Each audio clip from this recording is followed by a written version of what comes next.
Ito, click nyo lang yung manual, yung type of books of account niyo. And then dito i-click niyo and lalabas dito yung mga, ano ba yung mga type of books na i-register niyo.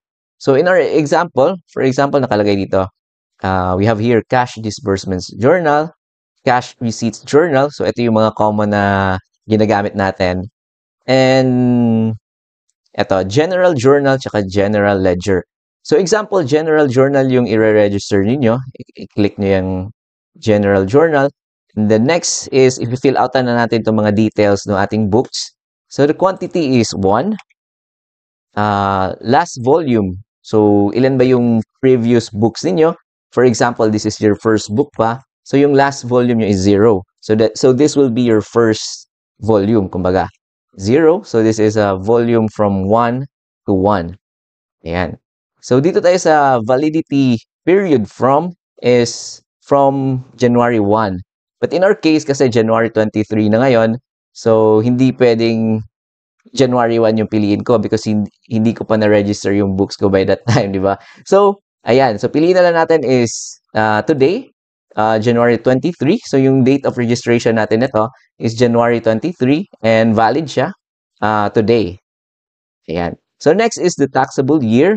So, common na taxable year natin is, especially individual, yung calendar lang kasi yung applicable sa atin. That is from January 1 until December 31. So, yan yung pipiliin natin for this year. Ayan, January 1, 2025. And taxable year, December 31. So, i-click nyo lang yung calendar icon. Drop down natin. Piliin natin yung December. Ayan, December 31. And then, that's it. Di ba? Ganun lang kabilis. And once you inputted all the details, i-click nyo yung add books. And then, click nyo lang yung continue na button. So, hintayin natin mag-loading yung system natin. Register books of accounts for.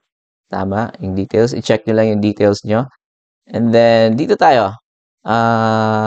Continue. Click nyo lang yung continue. And then, attachments. So, wala tayong kailangan na i-attach na supporting documents. So, ito, i-click na natin yung review. Of course, basahin nyo itong mga declare under penalties of perjury. Okay. We understand that the BIR has the right. Okay. We declare or I declare is made has no other existing. Then, so ito, click nyo. And then, submit application.